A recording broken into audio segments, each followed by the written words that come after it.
No Expondo as Escrituras de hoje, eu quero tratar de uma pergunta recorrente no meio cristão, no Brasil e no mundo. Nós vamos nos conhecer no céu? O que a Bíblia diz sobre esse assunto? Eu quero tratar dessa matéria com você. Na exposição do texto de 1 Tessalonicenses 4, 13 a 18. O apóstolo Paulo escreve esta carta à igreja de Tessalônica, que era uma cidade grega, capital da província da Macedônia. E por causa da influência dos gregos, que criam no dualismo, achavam que quando uma pessoa morria, a alma, que é imaterial e espiritual, saía da prisão do corpo, que é material. Para eles a matéria era essencialmente má. Então, eles não acreditavam em ressurreição. Quando alguém morria na igreja, era um chororô só, sem esperança. Então Paulo escreve a carta aos Tessalonicenses, a primeira carta, para corrigir esse entendimento equivocado por influência do pensamento filosófico grego. E ele vai dizer assim, eu quero pedir permissão para você para expor e lendo o texto. Ele diz assim: não queremos, porém, irmãos, que sejais ignorantes com respeito aos que dormem, para não vos entristeceres como os demais que não têm esperança. Ou seja, aqueles que não creem na ressurreição não têm esperança. Eles acham que morreu, acabou. Outros acham que morreu, está condenado. O que é que nós devemos crer acerca deste assunto? Bom, primeiramente, Paulo usa aqui uma figura para a morte, que é dormir. Não queremos que sejais ignorantes com respeito aos que dormem. Isso é uma metáfora, isso é uma figura de linguagem. Talvez aqui até um eufemismo, aliviando a ideia de morte. Por que a ideia de dormir? Para trazer-nos à memória duas coisas. Primeiro, quem dorme, descansa. Morrer para um cristão é descansar das suas fadigas. Apocalipse 14, 13. Segundo, quem dorme vai acordar. Porque se não acorda, não dormiu, morreu. Então Paulo está dizendo que a morte não é o ponto final da vida. Que não se encerra a vida com a morte. Morre o corpo. Mas a alma é imortal. Morre o corpo e o corpo é sepultado. Mas esse corpo físico que foi sepultado vai ressuscitar quando Jesus voltar. Então, a linguagem é dormir. As perguntas que eu mais escuto, como disse lá no tema, será que então nós vamos nos conhecer no céu? E a resposta é um sonoro sim, é claro que vamos nos conhecer no céu. O céu não é retrocesso, é glorificação. Aqui nós nos conhecemos parcialmente, lá conheceremos como também somos conhecidos, está lá em 1 Coríntios capítulo 13. Aqui nós temos um conhecimento limitado, lá teremos o conhecimento ampliado. Por exemplo, os gregos diziam assim: conhece-te a ti mesmo. Impossível os gregos pensarem assim, porque me permite essa pergunta. Você se conhece? E eu vou lhe dizer que você, como dizia Alex Carrel no seu livro O Homem e Esse Desconhecido, você não se conhece. Eu não me conheço. Eu tomo cada susto e sou surpreendido por mim mesmo.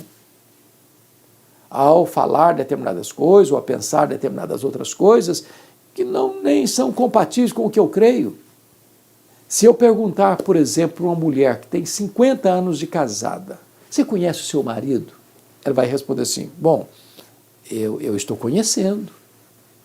Se eu perguntar para o marido, ele vai responder: estou começando a conhecer. Mas, lá no céu, a nossa limitação de conhecimento não vai existir, nós vamos conhecer como também somos conhecidos. Só para pensar, você já se imaginou convivendo com alguém por toda a eternidade sem saber quem ela é? Não faz sentido. O que não vai ter no céu é a chamada família nuclear. Por exemplo, aqui nós somos pai, mãe, filhos, né? Os outros são parentes. Lá no céu nós não vamos ser pai, mãe, filhos. Lá no céu nós não vamos ter a relação no mesmo nível que temos aqui, de você amar mais quem foi seu pai, sua mãe, seus filhos, seu cônjuge, porque você vai amar Abraão, Isaac e Jacó. Outra coisa, lá no céu não vai ter casamento. Casamento é para aqui. Aproveita, porque depois não tem mais. Alguém diz assim, ufa, também, já era em tempo, né? Ah, que pena, podia durar a eternidade inteira. Não vai durar, não vai durar. Casamento é só para aqui. Mas nós vamos ser uma só família, lavada, remida no sangue do Cordeiro. Outra coisa, nós lá no céu vamos ter um corpo novo. Vai ter continuidade e descontinuidade. No sentido de que não seremos outra pessoa, mas teremos um corpo semelhante ao corpo da glória do Senhor Jesus. Um corpo imortal, incorruptível, poderoso, glorioso, espiritual, celestial. Esse corpo não vai ficar doente, não vai ter defeito físico, não fica velho, não fica cansado, não fica senil. Este corpo da glória não vai brigar nem com o espelho, nem com a balança.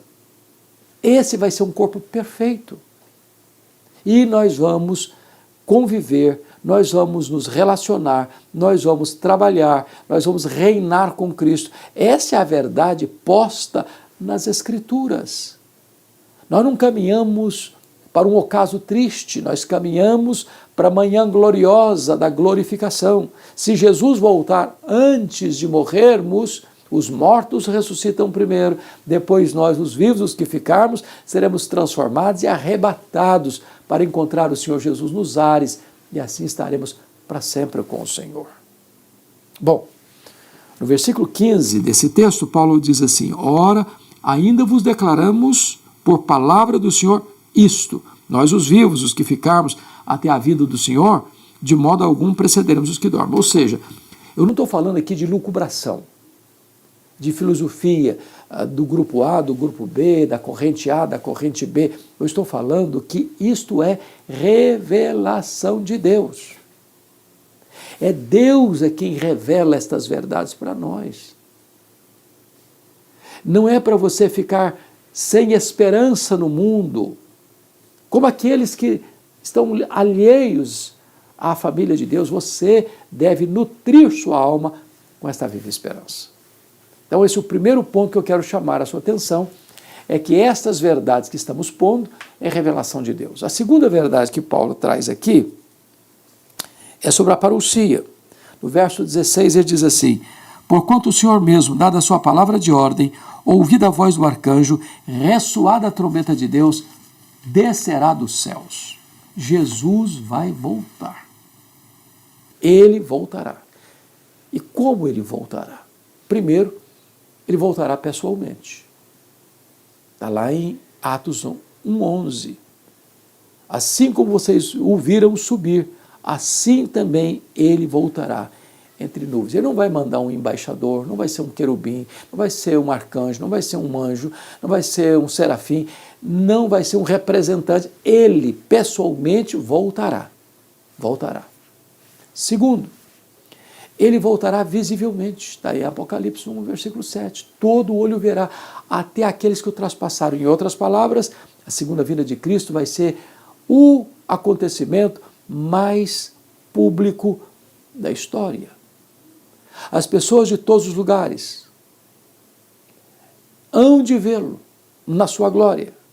Para uns vai ser de manhã, para outros vai ser meio-dia, para outros vai ser à tarde, para outros vai ser à noite, em virtude do fuso horário do mundo, mas todos o verão. Certamente, até aqueles que o traspassaram, ou seja, aqueles que zombaram de Cristo, aqueles que escarneceram dele, cuspiram no seu rosto, esbordoaram sua cabeça, vão ter que ressuscitar.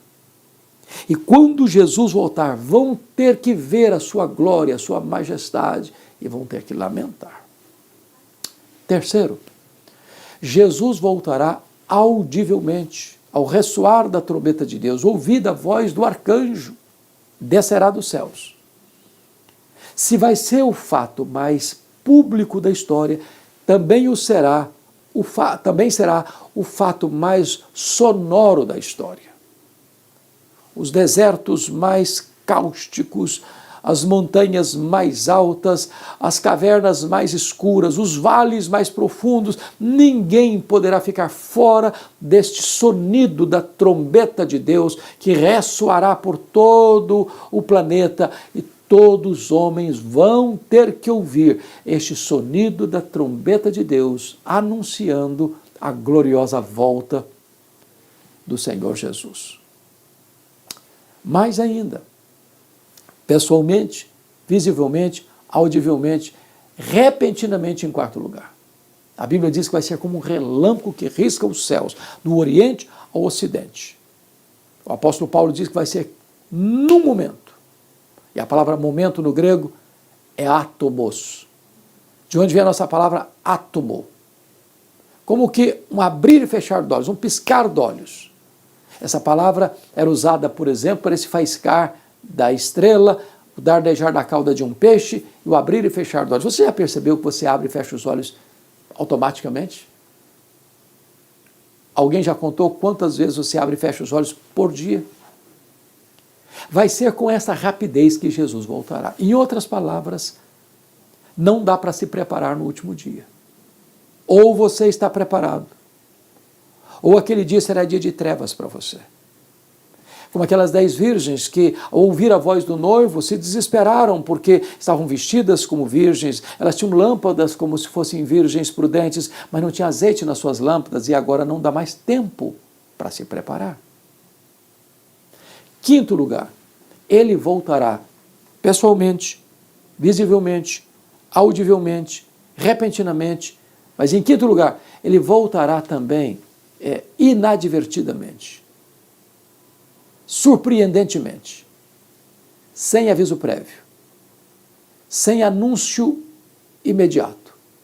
Vai ser como um ladrão que chega sem mandar um telegrama, um WhatsApp, uma carta, uma mensagem.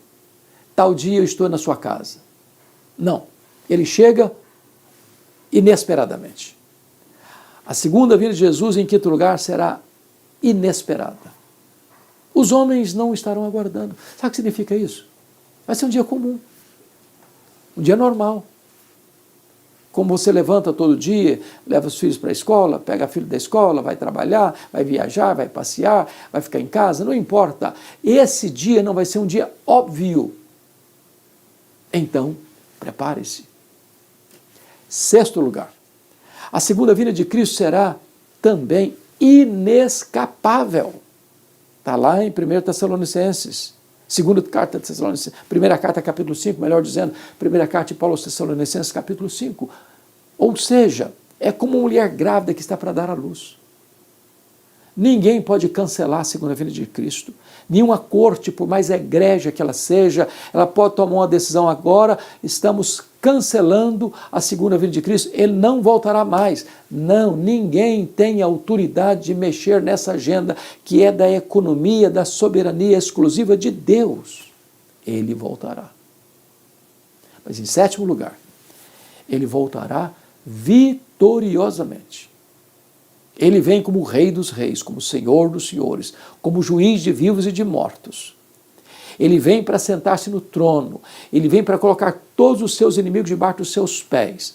Ele vem para julgar as nações, ele vem para lançar os que o rejeitaram no lago do fogo, e ele vai lançar lá o anticristo, o falso profeta, o diabo, a morte, o inferno e todos aqueles cujos nomes não estão escritos no livro da vida. E ele vai então transmitir este reino ao Deus e Pai, para que ele seja tudo em todos e reinará para sempre, sempre com a sua noiva, a sua igreja. Então, nós podemos ter esperança que vamos nos conhecer no céu, Porque Jesus voltará. Voltará para buscar a sua noiva, a sua igreja. Mas há uma terceira verdade que eu quero destacar nesse texto. Está aí ainda no capítulo 4, versículo 16, quando ele diz que ele descerá dos céus e os mortos em Cristo ressuscitarão primeiro. Então preste atenção nisso aqui. A ressurreição dos mortos acontecerá quando? Quando Jesus voltar. Quando Jesus voltar. Está lá em João 5, 28 e 29, que todos ouvirão a sua voz e sairão dos túmulos, uns para a ressurreição da vida, outros para a ressurreição do juízo. Então, quando Jesus voltar, primeiro, e como ele está falando para a igreja, está falando dos salvos, dos santos, dos que creram nele. Então, os mortos em Cristo ressuscitarão primeiro, os que dormiram em Cristo ressuscitarão primeiro. Primeiro em relação a quem? Aos outros mortos ímpios? Não. Todos vão ressuscitar na mesma hora. Agora, primeiro em relação aos que estiverem vivos. Só depois que os mortos ressuscitarem é que os que estiverem vivos ainda, no caso dos salvos, serão transformados e arrebatados para encontrar o Senhor Jesus nos ares. Então, a grande pergunta é como esses mortos vão ressuscitar. Quais serão as marcas deste novo corpo? E Paulo, escrevendo aos Coríntios, que também era uma capital de outra província, não da Macedônia, mas da Acaia, que também era uma cidade grega, influenciada também pelo pensamento grego, precisa esclarecer aqueles crentes que os mortos vão ressuscitar. E como vão ressuscitar? No capítulo 15 da sua primeira carta aos Coríntios, a partir do verso 34 até o verso 50, Paulo vai mostrar quais são as características desse corpo. E ele usa algumas metáforas. Primeiro, ele usa a metáfora da semente. É como você semear aquele corpo que morreu, mas o que vai brotar dessa semeadura no dia da ressurreição vai ser diferente. Tem a mesma natureza, mas vai ser diferente. Ele diz, semeia-se na corrupção, ressuscita-se na incorrupção. O que significa isso? Esse corpo nosso, querendo ou não, vai ficando velho, vai ficando cansado, vai ficando doente, vai ficando limitado. Porém, o corpo que receberemos na ressurreição não fica velho, não fica cansado, não tem defeito físico, não tem problema com o espelho, não tem problema com a balança, vai ser um corpo perfeito. E aí você pode levantar perguntas. E aquela criança que não chegou a nascer, que morreu no ventre da mãe, vai ser um feto glorificado no céu? Ou, na outra ponta, e aquele vovozinho que morreu com mais de 100 anos, vai ressuscitar como um vovozinho de andar para andar com bengala no céu? E a resposta está na carta aos Filipenses, quando Paulo diz que nós teremos um corpo perfeito, semelhante ao corpo da glória do Senhor Jesus. Todos nós teremos um corpo semelhante ao corpo da glória do Senhor Jesus. Não importa, desde o bebê não nascido ao bebê recém-nascido, ou a um senhor de mais de 100 anos de idade, todos teremos um corpo de glória, mantendo a nossa identidade. Assim será o corpo da ressurreição. Mas Paulo diz ainda, semeia-se em fraqueza, ressuscita-se em poder. O nosso corpo vai ser um corpo poderoso.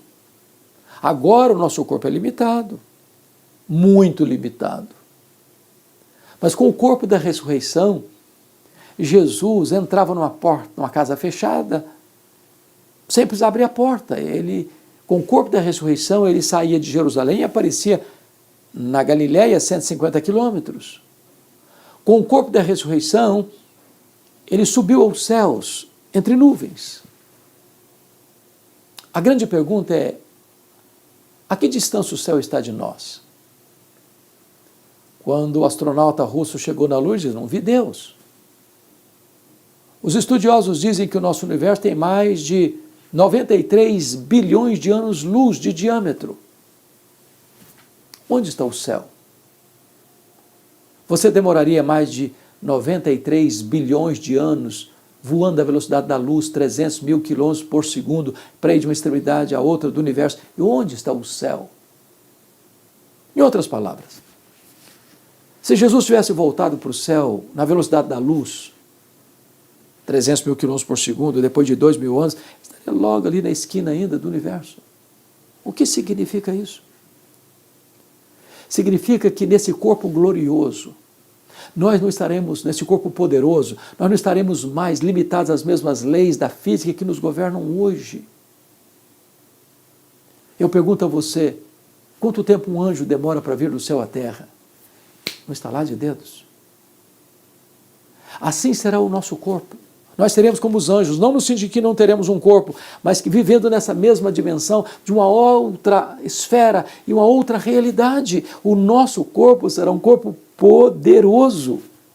Mas mais, a Bíblia diz que semeia-se em desonra, ressuscita-se em glória.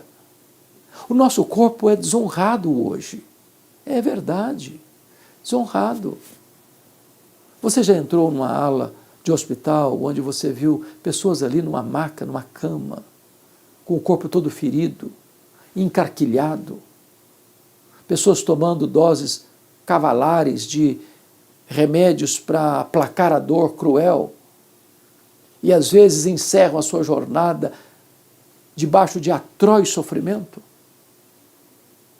Esse corpo às vezes é semeado, mirrado, machucado, ferido pela doença. Mas o que vai brotar daí é um corpo glorioso, que vai brilhar como os astros no firmamento. Assim será o nosso corpo da ressurreição. Paulo vai dizer ainda que o nosso corpo, ele usa a figura da carne, uma carne dos homens, outra carne dos animais, outra carne dos peixes, outra carne das aves. Do que ele está falando? O que ele está falando é que, embora todos os animais tenham sido feitos do pó da terra, só o pó de gente vai ressuscitar. Deus fez 3 tipos de criatura: os anjos, os animais e os homens. Os anjos são espírito e não têm corpo. Os animais têm corpo e não têm espírito. Os homens têm corpo e espírito. Os anjos não morrem, os animais morrem e tudo termina. Mas os homens, ao morrerem, eles hão de ressuscitar. E não importa se na mesma cova tem pó de animal terrestre, tem pó de animais voláteis, tem pó de animais marinhos. O que importa é que se tem pó de gente, o que vai ressuscitar é pó de gente. Porque só nós fomos criados à imagem e à semelhança de Deus. Paulo conclui essas metáforas dizendo que o corpo da ressurreição é como astros. Um é a glória do sol, outro é a glória da lua, outro é a glória das estrelas. Até entre estrela e estrelas há diferente resplendor. Assim também é a ressurreição do corpo. Ora, talvez Paulo esteja tratando aqui do que nós chamamos de galardões. É claro que todos vão brilhar, mas talvez nem todos vão brilhar com a mesma intensidade. Lá em Daniel capítulo 12 diz que aqueles que a muitos conduzirem à justiça brilharão como o sol no seu fulgor. Oh, como vai ser glorioso esse corpo! Oh, como vai ser glorioso esse dia! Oh, como vai ser gloriosa a morada celestial! E nós estaremos lá, os remidos e lavados no sangue do Cordeiro, e vamos nos conhecer. Seremos um só povo, uma só família, um só rebanho, uma só igreja, uma só noiva, uma só nova Jerusalém. Estaremos para sempre com o Senhor. Então, nesse dia que Jesus voltar, os mortos ressuscitam, aquela alma que já está lá no céu com Cristo, reinando com Ele, volta com Ele, aquele corpo que foi semeado e sepultado, ressuscita de forma incorruptível, imortal, poderosa, gloriosamente, E então esse corpo se une àquela alma que vem do céu e agora está completo, corpo e alma glorificados. Os vivos então são transformados e arrebatados para encontrar o Senhor Jesus nos ares, e assim todos nós seremos arrebatados para encontrar o Senhor Jesus nos ares, e assim estaremos para sempre com o Senhor. Paulo começa no versículo 13 dizendo que tinha desesperança. Eu não quero que vocês viam como os demais que não têm esperança. Mas ele conclui, depois de instruir os crentes, assim, versículo 18, consolai-vos, pois, uns aos outros, com estas palavras. A verdade de Deus consola. A esperança cristã consola. O céu consola, porque lá estaremos para sempre com o Senhor, sem choro, sem luto, sem dor, sem nada contaminado. Quando nós o serviremos e reinaremos com Ele pelos séculos sem fim, conhecendo-nos uns aos outros, conhecendo ao Senhor, glorificando a Ele e desfrutando da bem-aventurança eterna. E você? Já está pronto para esse dia? O céu é um lugar preparado para pessoas preparadas. Prepara-te para te encontrares com o teu Deus. Deus abençoe sua vida.